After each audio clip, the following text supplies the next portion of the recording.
Hello. I recently returned from a trip where I spent some time in Yellowstone and even made it to the Grand Tetons. These are these mountains rising up, just jutting out from the earth behind me. I wanted to speak to you today about a firm foundation of Jesus being our rock. And I thought these Tetons, these mountains, might give a good entrance into that. There's something about being in nature that fills us with an awe for God, maybe our littleness, but yet our being part of it. Maybe it brings, at least to me anyway, a certain peace. Peace is a good thing, especially in these times.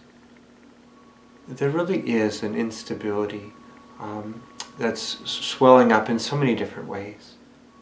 Even within the life of the church, and many of you I know have experienced different kind of instability of the things that you kind of thought were this way or not, or whatever the case.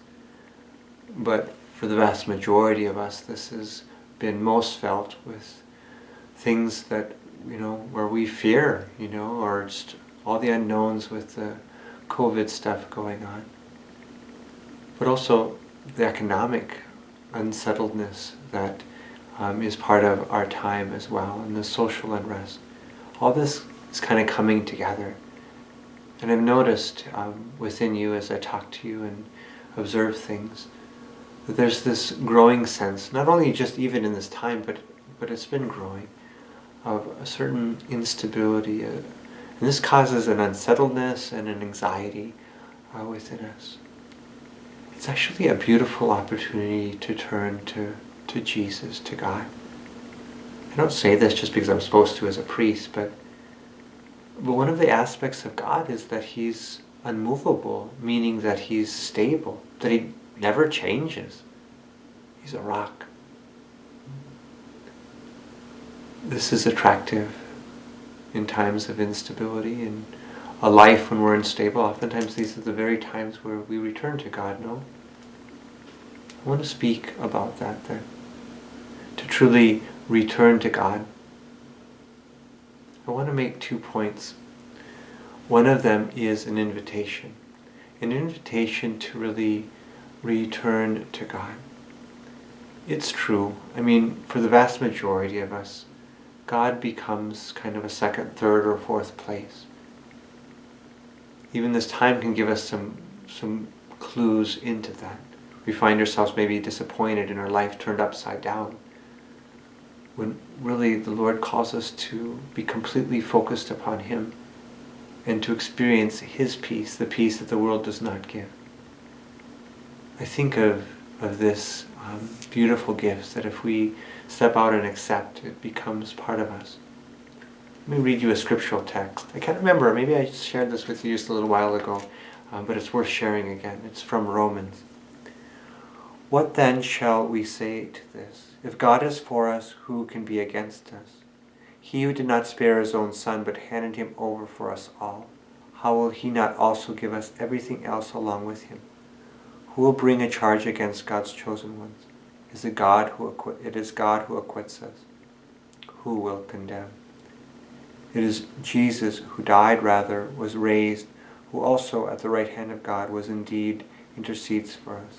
What will separate us from the love of Christ? Will anguish or distress, or persecution or famine, or nakedness or peril or the sword? No. Nothing can separate us from God, because He is a rock. And what a beautiful gift when we latch on to Him. The other main point is a trap, actually, that we can easily fall into in times like this. We sense a desire to return to God, but we can sometimes even lose trust with our church or with faith kind of organizations in general. We might even say, I'm going to be, spiritual but not religious. This is actually a trap, because really we're not turning to God. We're actually making ourselves a God. There's no resemblance whatsoever in what Jesus taught and what He gave us. Because the only way to God, to the Father, is through Jesus, and the only way through Jesus is through His bride, the church. It's the only way it works. And any other way, we're kind of making up our own religion, making ourselves to be God. And so with that then, I invite you to come closer. To come closer to the center, to the heart of the faith. Even at Holy Spirit Parish, just to draw near. To gather with people who believe the same thing that you believe. That we may really transform and offer this gift to others as we truly experience and revel in it ourselves. This gift of peace. The gift of Jesus as rock. May this peace, the peace of Jesus Christ, be with you now and always.